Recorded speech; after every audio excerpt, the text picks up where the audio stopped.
जैसा कि मैं प्रीवियस लेक्चर में बता चुका हूँ, ये सेट्स के प्रीवियस लेक्चर में मैं बता चुका हूँ कि सेट्स कितना इंपॉर्टेंट है। इसकी सेट्स का स्टडी करना हमें बहुत ज़रूरी है यार, क्योंकि सेट्स का एप्लीकेशन जो आता है ना ऑलमोस्ट हर एक चैप्टर में आ जाता है। और अगर हम इसको प्रॉपर तरीके से स्टडी किए हुए नहीं रहते हैं ना, तो हमें वहाँ पे चीज़ों को समझने में परेशानी हो जाती है, दिक्कत हो जाता है। इसलिए जो है हम सबसे पहले सेट्स को अच्छे से स्टडी करेंगे। तो सेट्स का तो पहला लेक्चर हो चुका है, ये दूसरा लेक्चर है। तो इसमें हम टाइप्स ऑफ सेट्स देखने वाले हैं। सबसे पहले टाइप में हम लोग देखेंगे नल सेट या एम्प्टी सेट। एम्प्टी का मतलब होता है खाली, और नल का मतलब भी होता है खाली, एम्प्टी दोनों सेम है। तो नल सेट और empty set, null set empty set क्या होता है कि the set which has no element. यार ऑब्वियस है कि कोई चीज़ अगर एम्प्टी है या नल है तो उसमें वो कुछ नहीं होगा, वही बात है यहाँ पर। The set which has no element, कोई एलिमेंट नहीं होगा उसमें, विच हैज नो एलिमेंट। और a set having no element, वही बात हुई फिर से। A set having no element, ऐसा सेट जिसमें कोई एलिमेंट है ही नहीं, इज कॉल्ड एम्प्टी सेट और नल सेट। और उसी को जो है ना एक वाइड सेट भी बोलते हैं, V O I D, void void set. And it is denoted by, ये जो है एम्प्टी सेट को इस तरह से डिनोट करते हैं, या फिर ये curly bracket open curly bracket close, जिसके अंदर कोई भी एलिमेंट नहीं है। तो ये हो जाएगा नल सेट, एम्प्टी सेट, और एक यहाँ पे है वाइड सेट। ये तीनों वर्ड को याद रखना, ये तीनों ही वर्ड से पूछा जाता है। एम्प्टी सेट तो ज़्यादा होता है, मतलब ऑब्वियस है, मतलब ये एम्प्टी वर्ड जो है कई बार आ जाता है तो तुम्हारे लिए ऑब्वियस होगा।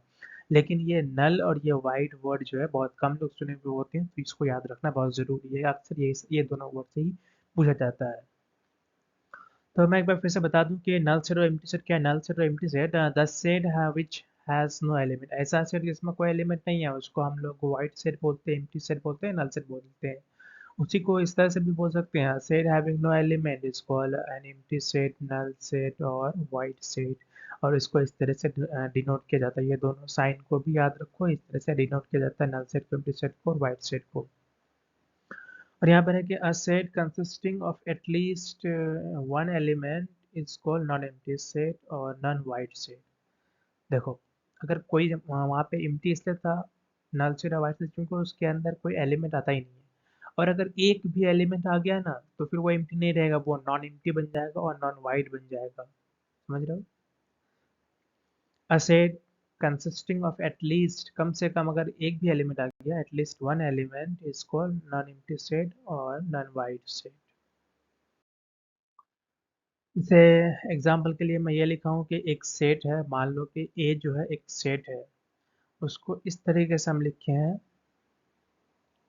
ये समझ रहे हो, सेट बिल्डर फॉर्म में ये चीज़ है कि मतलब रूल और फॉर्मूला दिया हुआ रहता है, तो उससे हम लोग फाइंड आउट कर लेते हैं। तो ये set type representation of sets में जो रोस्टर फॉर्म और सेट बिल्डर फॉर्म होता है, तो ये सेट बिल्डर फॉर्म में इसको रिप्रेजेंट कर रहे हैं हम लोग। तो देखो क्या है कि x belongs to whole number, एक ऐसा सेट बनेगा, ये एक सेट है जिसमें x अगर कोई एलिमेंट होगा तो वो होगा कि x बिलोंग्स टू, वो x जो है होल नंबर से बिलोंग्स करेगा। और वही x, दूसरा कंडीशन है कि वही x जो है ना 2 से ग्रेटर भी होगा और 3 से स्मॉलर भी होगा। तो यार जैसा कि हमने होल नंबर में देखा था, 0 1 2 3 4 5 इस तरह से इन्फिनिटी जाता है 0 से शुरू होकर के। तो क्या हमारा ऐसा बीच टू और थ्री के बीच में कोई ऐसा नंबर है क्या जो 2 से बड़ा हो और 3 से छोटा हो? ऐसा नहीं है। नहीं है तो इसके अंदर इसका मतलब कि कोई एलिमेंट नहीं आएगा। कोई एलिमेंट नहीं आएगा तो ये वाइड सेट हो जाएगा, यानी कि नल सेट, यानी कि एम्प्टी सेट हो जाएगा। तो ये हमारा वो साइन जो हमने अभी देखा पिछले स्लाइड में, वही साइन आ गया। और इसको हम लोग ऐसे भी डिनोट कर सकते हैं, ठीक है ना। अब आ जाता है सिंगलेटन सेट। सिंगलेटन, देखो वर्ड क्या है, सिंगल, सिंगल का मतलब क्या होता है, एक, अकेला, ऐसा कुछ। तो सिंगलेटन सेट है कि अ set consisting of a single element, ऐसा सेट जिसमें सिर्फ और सिर्फ एक ही एलिमेंट होगा, उसको हम लोग सिंगलेटन सेट बोलेंगे। ऐसा सेट जिसमें एक एलिमेंट होगा वो सिंगलेटन सेट होगा, वही चीज़ यहाँ पे लिखा है। अ set consisting of a single element is called a singleton set. अब देखो एग्जांपल के तौर पे मैं ले रहा हूँ कि एक सेट है जिसमें एक सिंगल एलिमेंट है, जीरो एक सिंगल एलिमेंट है। देखो ये एग्जांपल लेने का एक पर्पस ये भी है कि मैं जीरो क्यों लिया हूँ, हो सकता है ना कि मैं यहाँ पे 1 ले लेता, 2 ले लेता, 5 ले लेता, कोई भी नंबर ले लेता, जीरो क्यों लिया हूँ? देखो जीरो लेने का मकसद अक्सर ऐसा इसलिए है ना यार, क्योंकि जीरो जो है ना, लोग सोचते हैं कि अरे जीरो है तो सेट नहीं है, ऐसा कुछ नहीं है। जीरो भी एक एलिमेंट है तो वो भी सेट ही बनेगा। तो हमारा इसमें जो है ए इज इक्वल टू जीरो के साथ ये सेट बन जाएगा, इज अ सिंगलेटन सेट, ये एक सिंगलेटन सेट बन जाएगा। फिर आ जाता है हमारा फाइनाइट सेट। फाइनाइट सेट क्या था भाई? A set which has only finite number of element is called finite set. Finite set में अगर हम लोग देखेंगे तो ऐसा सेट जिसमें क्या होगा, एक फाइनाइट नंबर ऑफ एलिमेंट होगा। फाइनाइट का मतलब लिमिटेड, जिसको हम मतलब काउंट कर सकते हैं, उसको बोलते हैं हम लोग फाइनाइट। तो a set which has only finite number of element is called a finite set. ऐसा सेट जिसमें फाइनाइट नंबर ऑफ एलिमेंट हो। फाइनाइट नंबर ऑफ एलिमेंट मतलब काउंटेबल नंबर ऑफ एलिमेंट जिसको काउंट किया जा सकता है। भले ही कितनों भी हो लेकिन उसको काउंट कर सकते हैं। होता है ना कि इनफाइनाइट, इसको कभी काउंट ही नहीं कर सकते हैं, तो वो नहीं है फाइनाइट सेट है। फाइनाइट नंबर ऑफ सेट्स इसको फाइनाइट। जैसे कि मान लो एक सेट ए मान लिए, उसके अंदर 3 एलिमेंट हो तो ये फाइनाइट सेट है। इसके अंदर 100 element, 200 element, 1000, 2000, 10,000, 50,000, lakh, crore element हो सकता है, पर वो भी फाइनाइट होगा क्योंकि उसको हम लोग काउंट कर सकते हैं। इसीलिए उसको हम लोग फाइनाइट सेट बोलेंगे। या तीन है तो ऐसा नहीं कि तीन ही एलिमेंट होगा, कितनों भी एलिमेंट हो सकता है, बस उसको काउंटेबल हो, उसको गिना जा सके, तो वो हो जाएगा फाइनाइट सेट। चौथा है हमारा order of a finite set. Order क्या होता है? एक फाइनाइट सेट का order. Order of a finite set, the number of element in a finite set is called order of the set A, and it is denoted इस तरह से O bracket में A, और ये एक तरीके से रिप्रेजेंट करते हैं, दूसरा इसको N ब्रैकेट है इस तरह से। ये है अपन ब्रैकेट हमारा क्लोज ब्रैकेट, फर्स्ट ब्रैकेट इसको बोलते हैं। तो इस तरह से ऑर्डर ऑफ एलिमेंट क्या होता है कि order of a finite set. Order of a finite set क्या था? किसी सेट का, अगर किसी फाइनाइट सेट का अगर हमें ऑर्डर निकालना हो तो उसको कैसे निकाल सकते हैं कि the number of element of a finite set is called order of element. Number number number है ना, the number of element. Element एक सेट है मान लो, उसमें कितना एलिमेंट है उसके नंबर जो होगा ना, वही हो जाएगा order of a finite set. मैं फिर से बोल रहा हूँ कि कोई एक सेट है, उसके अंदर ये नंबर की बात है, नंबर ऑफ एलिमेंट। तो एक सेट है उसमें नंबर ऑफ एलिमेंट कितना है वो काउंट कर देंगे, तो वही हमारा हो जाएगा ऑर्डर ऑफ द सेट। तो यहाँ पे वही चीज़ लिखा है कि the number of element of a finite set is called the order of the set A, and it is denoted bye, इसको दो तरीके से डिनोट कर सकता है, ओ ए या फिर एन ए, इस तरह से। ब्रैकेट का ध्यान रखना। इसको हम लोग बोलते हैं कि order of a finite set is also called cardinal number. Cardinal number of the set. देखो, order of a finite set बोले या फिर cardinal number of a finite set, दोनों सेम चीज़ है। ऑर्डर ऑफ अ सेट अभी ऊपर समझ के हम लोग आ रहे हैं ना कि order of a finite set क्या होता है। अगर कहीं पे पूछ लें क्या cardinal number of a set, यानी कि कार्डिनल का मतलब ऑर्डर, कार्डिनल का मतलब ऑर्डर यहाँ पर। तो order of a finite set, cardinal number of finite set, दोनों सेम चीज़ है।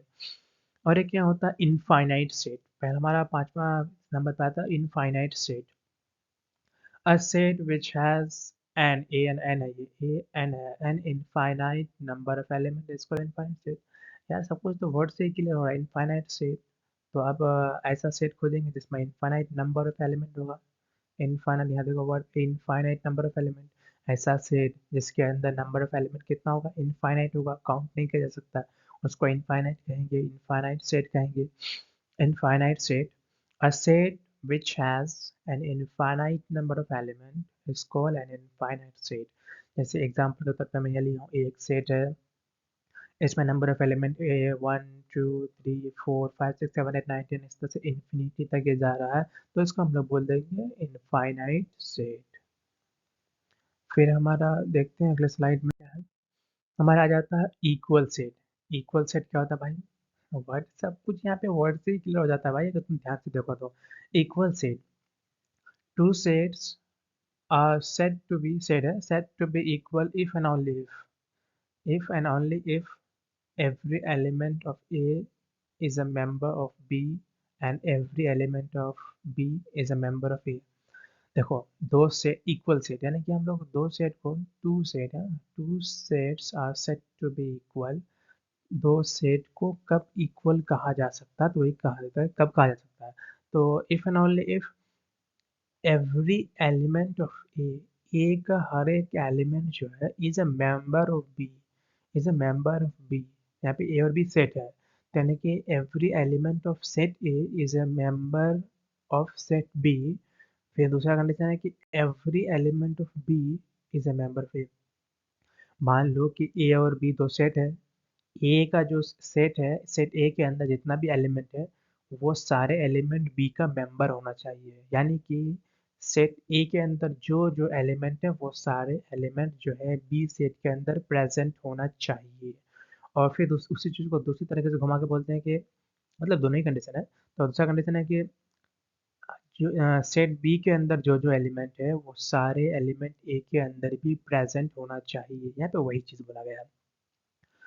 Two sets are said to be equal if and only if every element of set A is a member of B and every element of B is a member of A. इसको हम लोग बोलेंगे equal set. मैं इसको इस तरह से बता रहा हूँ कि if set A and B are equal then we write. अगर तो मान लो कि सेट ए और सेट बी इक्वल है ना, तो उसको हम लोग इक्वल का साइन से रिप्रेजेंट करते हैं, यहाँ पर डिनोट करते हैं, राइट लिखते हैं, राइट ऐसे जो भी कह लो। और यहाँ पे है if C and D are not equal, अगर इक्वल नहीं है तो ये हमारा नॉट इक्वल का साइन इस तरह से होता है, तो वही साइन से इसको रिप्रेजेंट करते हैं। इसमें कुछ समझने के लिए नहीं है, बहुत ही सिंपल है। मैं एग्जांपल ले रहा हूँ कि ये मान लो कि सेट ए है, ये सेट बी है, मान लो क्या है। हाँ, ठीक है ना। ये इक्वल मैं बता रहा हूँ, क्यों बता रहा हूँ इक्वल भाई, तो देखो हमने देखा कि इक्वल सेट में क्या होता है कि सेट ए के अंदर जितना भी एलिमेंट है सारे एलिमेंट बी के अंदर होना चाहिए। तो चलो चेक कर लेते हैं। फाइव, फाइव है क्या, फाइव है। सिक्स, सिक्स है क्या, चलो सिक्स है। सेवन है क्या, चलो सेवन भी है। एट है क्या, एट भी है। मतलब और इधर से देख लेते हैं, सेवन सेवन, एट तो एट भी है, फाइव तो फाइव भी है, सिक्स तो सिक्स भी है। मैंने पहले ए के जितने भी एलिमेंट है उसको बी सेट में खोजने की कोशिश किया तो मुझे मिल गया। फिर हम दूसरे इसमें बी सेट के अंदर जो भी एलिमेंट है उसको मैं ए सेट में खोजने की कोशिश किया तो मुझे मिल गया। तो ऐसे केसेस में हम लोग कह सकते हैं कि इक्वल सेट है। तो A and B are equal sets, ऐसे होता है एग्जाम्पल के तौर पे। अब उसको मैं एक नॉट इक्वल का भी दिखा दूं कि क्यों इक्वल नहीं होगा। तो मान लो कि set C and set D है, इसको नॉट इक्वल से मैंने रिप्रेजेंट किया है। तो मान लेते हैं कि मैं ये जो सेट सी का जो एलिमेंट ए है वो सी डी में है क्या, नहीं है। बी है क्या, नहीं है। सी है क्या, हाँ सी है। डी है क्या, हाँ डी भी है। पर यहाँ पे क्या होता है कि एवरी एलिमेंट ऑफ सेट, पहला सेट का मतलब वहाँ पे ए था इसलिए यहाँ पे सी है, तो यहाँ पे सी बोल रहा हूँ मैं। Every element of set C is a member of set D. लेकिन यहाँ तो नहीं है भाई, यहाँ पे ए भी है लेकिन यहाँ पे ए भी नहीं है, तो इक्वल इक्वल सेट हो ही नहीं सकता, इसलिए मैंने इसको नॉट इक्वल के साइन से रिप्रेजेंट किया। देख समझ गया ना? ये दो एग्जाम्पल है। अब एक आ जाता है इक्विवेलेंट सेट। इक्विवेलेंट जो होता है ना, वहाँ पे मैंने हर एक एलिमेंट को खोज के इक्वल किया, लेकिन इक्विवेलेंट को सिर्फ इसके जो सेट का जो एलिमेंट होता है ना उसके नंबर से मतलब रखता है, ना कि क्या है वो, कुछ नहीं, उसके नंबर से मतलब रखता है। देखा तो हम कैसे। तो इक्विवेलेंट सेट जो है, two finite set A and B, A and B दो फाइनाइट सेट होगा और are said to be equal, set to be equivalent if their number of element are same. मैं बताया ना, number of element. Two finite set A and B, ऐसा तो कुछ भी नहीं है। Two finite set and B दो फाइनाइट सेट है, उसको क्या है, are said to be equivalent. Equivalent कब कहेंगे, तो वही लिखा है कि कब कहेंगे, तो भाई देखो, if their number of element are same. Set A के अंदर जो ये एन जो रिप्रेजेंट करता है नंबर ऑफ एलिमेंट को कर रहा है, यहाँ ये इस तरह से नंबर ऑफ एलिमेंट को लिखते हैं। हाँ, तो ए सेट के अंदर जो नंबर ऑफ एलिमेंट है वो ही जो number of element set B के अंदर भी होना चाहिए। तो यहाँ पे दोनों बराबर से दिखाया हूँ, तो ये मतलब यहाँ पे इक्वल है। इसलिए मैं दिखाया हूँ, मतलब मान लिया हूँ, अभी तो एग्जाम्पल उसका नहीं लिया हूँ, तो मान लेते हैं कि सेट ए के अंदर जितना भी नंबर ऑफ एलिमेंट है उतना ही सेट बी के अंदर भी नंबर ऑफ एलिमेंट है, इसलिए आप लोग यहाँ से इसको इक्वल से रिप्रेजेंट कर रहे हैं। तो इस तरह के जब नंबर ऑफ एलिमेंट इक्वल होगा दोनों सेट में, तो वो दोनों सेट को हम लोग कहेंगे equivalent set, both are equivalent to each other, ऐसे। तो चलो अब स्लाइड में चलते हैं हम लोग, अब आ जाएगा इक्वल सेट्स और ऑलवेज इक्विवेलेंट। कह रहा है कि जो इक्वल सेट्स होता है ना वो हमेशा इक्विवेलेंट होता है, और but equivalent set may not be equal, हो भी सकता नहीं भी हो सकता, may नॉट लिखा ना, हो भी सकता नहीं भी हो सकता, मैं और may नॉट ऐसा कुछ। तो यहाँ पे तो may नॉट जरूरी नहीं कि may नॉट नहीं भी हो सकता ऐसा। तो इक्वल सेट्स और ऑलवेज इक्विवेलेंट, पहले हम लोग ये वाला जो है ना, इसको जो मैं ब्लू से लिख रहा हूँ उसको तुम लोग जो मतलब ये ब्लू इंक जो मैं यूज़ कर रहा हूँ ना, इसको नोट डाउन तो तुम्हें नहीं करना है, लेकिन जो ब्लैक से लिखा है उसको साफ साफ नोट डाउन करना है और फिर उसको बार बार रीड करना है, समझ में आ जाएगा, और अगर नहीं आता तो फिर से एक बार लेक्चर देख लेना। तो मैं पहले इसको कहता हूँ इक्वल सेट्स और ऑलवेज इक्विवेलेंट, तो इसको मैं दिखाता हूँ। सबसे पहले ये वाला पॉइंट को मैं क्लियर करता हूँ कि इक्वल सेट्स और ऑलवेज इक्विवेलेंट कैसे होगा। देखो ये सेट ए है जिसमें चार एलिमेंट 1 2 3 4, सेट बी इसमें ऑर्डर में तो नहीं है पर वो सारे चारों एलिमेंट इसमें भी मौजूद है, तो ये दोनों इक्वल सेट है, क्योंकि इसका जो एलिमेंट है ए, सेट ए का जो भी एलिमेंट है 1 2 3 4, सेट बी का भी वही सारे एलिमेंट है, ऑर्डर में है या नहीं वो मैटर नहीं करता पर है, तो ये इक्वल सेट हो गया। तो ये इक्वल हो गया।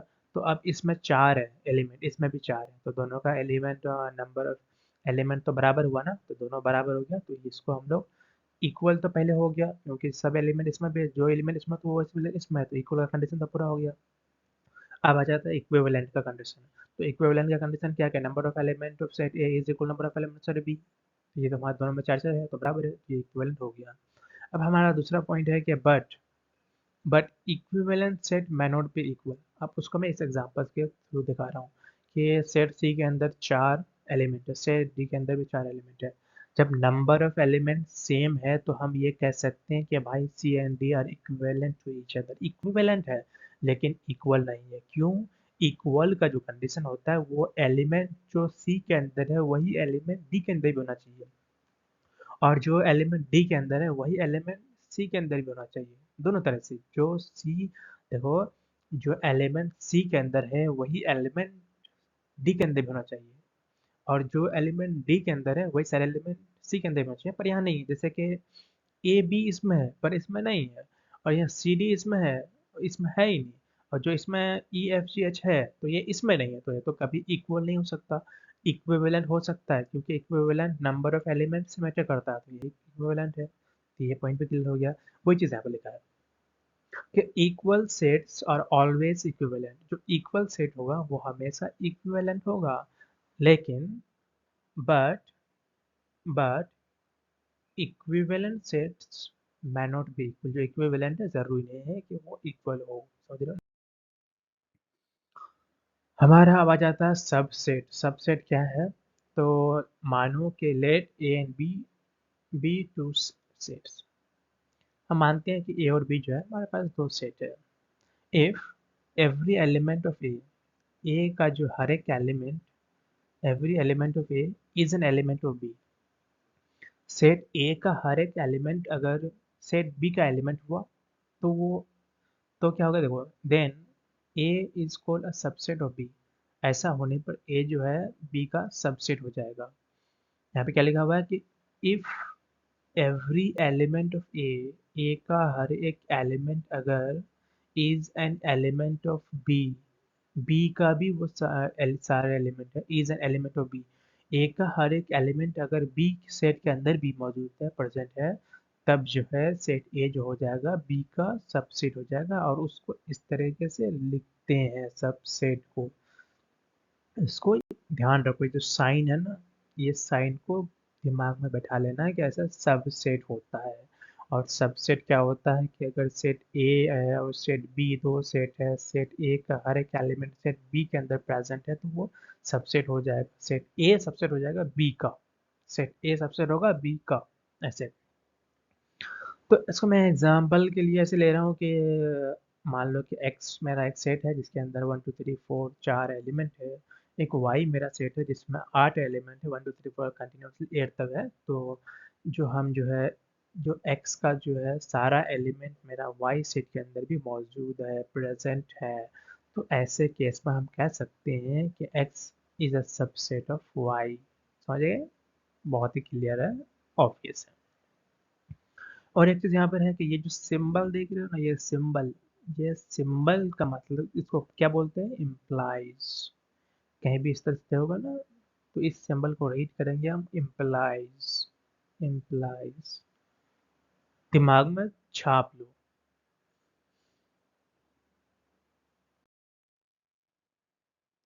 अब हमारा आ जाता है प्रॉपर सबसेट। प्रॉपर सबसेट क्या होता है? प्रॉपर सबसेट देख लेते हैं। If A is a subset of B, अगर ए जो है, अभी सबसेट हम लोग पीछे पढ़ के आए हैं, ठीक है ना, तो उसी को रिलेट करो यहाँ पर। इफ अगर नहीं समझ में आया तो उसको बैक करके समझ लो पहले, नहीं तो फिर ये समझ में नहीं आएगा। If A is a subset of B, if A is a subset of B, अगर ए जो है बी का सबसेट है, देन एंड वहाँ पर एंड ए एंड बी, ए जो है बी का सबसेट है और ए और बी बराबर नहीं है, समझ गए? Then A is a proper subset of B. ऐसे केस में हम कहेंगे कि ए जो है बी का प्रॉपर सबसेट है। प्रॉपर सबसेट को इस तरह से ये वाला साइन से नोट करते हैं। तो यहाँ पे जो इक्वल, यहाँ पे एक और एक डेस्क खींचेंगे ऐसे करके तो हो जाएगा सबसेट का, लेकिन ये प्रॉपर सबसेट कैसे करते हैं, तो इसको भी ध्यान रखना है कि प्रॉपर सबसेट को कैसे साइन से रिप्रेजेंट करते हैं। और यहाँ पे जो लिखा हुआ है वो इससे क्लियर समझ में आ रहा है कि if A is a subset of B, अगर मान लेते हैं कि ए बी का सबसेट है और दोनों आपस में बराबर नहीं है, then A is a proper subset of B. बस इसमें क्या ही समझना है यार, सब तो क्लियर है। देखो, हमारा कुछ पॉइंट है, देखें। Every set is a subset of itself. ये पॉइंट को याद कर लो भाई, समझ तो आ ही जाएगा, याद कर लो। Every set is a subset of itself कह रहा है कि हर एक सेट जो होता है ना, कोई भी सेट हो, कोई भी, हर एक, एवरी का मतलब हर एक, तो कोई भी सेट हो, every set is a subset of itself. मान लो कि अगर सेट ए है तो ये अपने आप में सबसेट भी है, मतलब अपने आप का सबसेट है। सेट अगर बी लेंगे तो ये बी भी सेट जो है ये अपने आप का सबसेट है। यही चीज़ यहाँ पे कह रहा है, every set is a subset of itself. तो इसको इस तरह से लिखते हैं, सबसेट का जमा साइन है, सबसेट फॉर ऑल ए, इस तरह से। फिर है कि हमारा एम्प्टी सेट। एम्प्टी सेट मतलब वो नल सेट वाइट सेट, याद है ना? Null set void set, empty set, जो ये हमारा साइन है एम्प्टी सेट का। Empty set is a subset of every set. जो खाली सेट होता है ना, वो हर एक सेट का सबसेट होता है। Empty set is a subset of every set. खाली जो यानी कि एम्प्टी सेट जो है वो हर एक सेट का सबसेट होता है। मैं फिर से रिपीट कर रहा हूँ, जो एम्प्टी सेट होता है वो हर एक सब वो हर एक सेट का सबसेट होता है। यही चीज़ यहाँ पे लिखा हुआ है, empty set is a subset of every set. जो खाली सेट होता है वो हर एक सेट का सबसेट होता है। ये मतलब डिफॉल्ट है ऐसा कुछ। उसको इस तरह से हम लोग प्रॉपर सब्स्टिट्यूट करते हैं कि जो हमारा ये एन जो होता है नेचुरल नंबर के लिए, वो प्रॉपर सबसेट है किसका? होल नंबर का। जो होल नंबर है वो प्रॉपर सबसेट है किसका? जेड। जेड क्या होता है पता है? इंटीजर आई और जेड दोनों स्टैंड करता है, तो इसलिए मैंने यहाँ पे जेड लिखा ताकि तुम थोड़ा दिमाग को चलाओ। तो जो ये डब्लू है, whole number is a proper subset of integer. I भी इसकी जगह लिख सकते हैं, जेड भी लिख सकते हैं। और ये जो इंटीजर है is a proper subset of rational number. और जो रैशनल नंबर है, rational number is a proper subset of real number. और ये जो रियल नंबर है is a proper subset of C for complex number. शायद कम्प्लेक्स नंबर आया है कि नहीं, पर ये सी यहाँ पे कम्प्लेक्स नंबर रिप्रेजेंट कर रहा है। अगर नहीं पता है तो नोट कर लो बगल में। और उसके बाद है कि total number of subset is a finite set containing n element is 2 पे power n। Total number of subset, जो subset of a finite set, देखो एक फाइनाइट सेट मान लेते हैं कि एक फाइनाइट सेट है, तो उसके अंदर सबसेट तो होगा ना भाई, तो उसी का नंबर, तो total number of subset of finite set, finite set के सब सेट का टोटल नंबर जो होगा वो इस तरीके से हम लोग फाइंड आउट करेंगे। फॉर्मूला है एक, समझ गए। Total number of subset of a finite set, एक फाइनाइट सेट है जिसका हम लोग टोटल नंबर ऑफ सबसेट, उसमें जितना सबसेट बनेगा उस फाइनाइट सेट से, उसमें उसका अगर उसका देखो, मैं इसको क्या बोल रहा हूँ यार, मुझे बोल तो मैं सही रहा हूँ पर मैं बताता हूँ क्लियर थोड़ा सा साफ साफ, कि जो ये फाइनाइट, मान लो कि एक फाइनाइट सेट है, मेरा कर्सर जहाँ पे वहाँ पे ध्यान दो, जो मान लो एक फाइनाइट सेट है, तो हर एक फाइनाइट सेट में सबसेट होता ही होता है। समझ गए, क्लियर। तो कितना सबसेट हुआ, जितना भी हुआ उसको हम जो टोटल निकालेंगे ना, पता करेंगे। अब कोई सेट है तो उसका हम हर एक उसका जो है सारा सबसेट निकाल के काउंट करने तो नहीं जाएंगे ना, उसके लिए एक फार्मूला आता है, वही फार्मूला है, उसी फार्मूले की बात कर रहा है। तो एक फाइनाइट सेट है, उसका टोटल नंबर ऑफ जो सबसेट होगा कंटेनिंग एन एलिमेंट, मान लो कि उसमें एन एलिमेंट है, एक फाइनाइट सेट है जिसमें एन एलिमेंट है, तो उसका टोटल नंबर ऑफ सबसेट पता करने के लिए ये वाला फॉर्मूला है, उसी चीज़ को यहाँ पे लिखा है कि total number of subsets of a finite set containing n element. एक फाइनाइट सेट है जिसमें एन एलिमेंट है, एन कितना भी हो सकता है, 10 20 40 50 1000 कुछ भी, एन एलिमेंट्स है। एक फाइनाइट सेट है जिसमें एन एलिमेंट है, तो बताओ भाई उसमें टोटल नंबर ऑफ सबसेट कितना होगा, तो उसको उसको निकालने के लिए 2 पे पावर एन कर देंगे तो निकल जाएगा मेरा टोटल नंबर ऑफ सबसेट। अब हमारा आ जाता है यूनिवर्सल सेट। यूनिवर्सल सेट क्या होता है, तो universal set, a set containing all possible elements which occur in the discussion is called universal set, and it is denoted by u। तो देखो, यूनिवर्सल सेट क्या है, ऐसा सेट जिसमें हर एक पॉसिबल एलिमेंट आ सकता है, which occurs in a discussion, discussion में जो पॉसिबल सबसे आ सकता है, सारे इसको, सारे जो एलिमेंट आएगा एक डिस्कशन में, एक डिस्कशन में जितना भी पॉसिबल एलिमेंट आ सकता है, वो सारे एलिमेंट को जो कलेक्शन करके जो बनाते हैं वो हमारा यूनिवर्सल सेट बनता है। अ सेट कंटेनिंग, देखो लैंग्वेज में जा दो, a set containing of all possible elements, जितना भी पॉसिबल एलिमेंट है सब कंटेन करता है इसमें यूनिवर्सल सेट में। A set containing of all possible elements which occur in a discussion, discussion में जितना भी पॉसिबल एलिमेंट आ सकता है, वो सारे पॉसिबल एलिमेंट का अगर हम एक कलेक्शन बनाए तो वो हमारा यूनिवर्सल सेट होगा, उसी को बोलेगा is called universal set and it is denoted by U से उसको डिनोट करते हैं। उसके बाद है कि all sets are combined in universal sets, ये वाला पॉइंट को याद रखना। ऑल सेट्स आर कंटेंड है, all sets are contained in a universal set, universal set में हर एक सेट कंटेंट है, मतलब अटा हुआ है, अट जाता है ऐसा। All sets are contained in the universal sets, ये पॉइंट को याद रखो।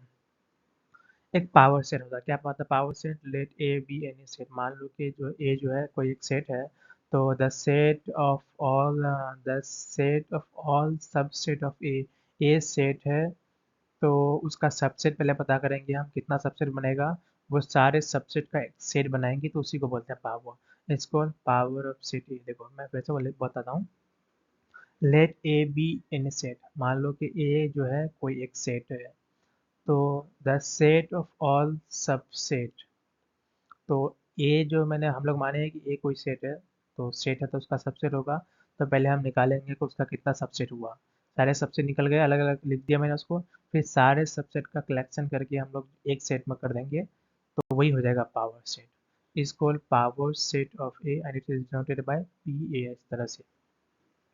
मैं एग्जांपल के तौर पे मैं समझाता हूँ कि मान लो ए जो है एक सेट है, और वो इस तरह से ए बी उसमें एलिमेंट है, तो उसका पावर सेट कैसे निकलेगा, तो सबसे पहले मैंने उसका निकाला जो सबसे सबसेट बनेगा उसका, तो ये एक सबसेट है जो नल सेट है, क्योंकि नल सेट जो है हर एक सेट का सबसेट होता ही है, तो मैंने नल सेट निकाला। और उसके बाद जो है ये भी सबसेट है ए का, बी अकेला सेट बनाएंगे तो वो भी बनेगा सबसेट बी ए का, ए भी एक सेट है तो वो भी सेट बनेगा किसका, ए का। फिर ये सारे को जो है कलेक्ट करके हम एक सेट, फिर से एक वे ब्रैकेट दे दिए, एक सेट के अंदर डाल दिए, तो ये हमारा फिर से बन जाएगा पावर सेट। तो इस तरह से पावर सेट लिखते हैं। तो हमारा सेट्स कितने टाइप का होता है, हमारा हमने सब टाइप कवर कर लिया है। उम्मीद करता हूँ तुम्हें अच्छे से समझ में आया होगा। और अगर नहीं भी आता है तो इसको जो ब्लैक से लिखा है उसको एक बार जो है अपनी नोटबुक में अच्छे से नोट डाउन कर लो। उसको ये लेक्चर बंद करके उसको रीड करो।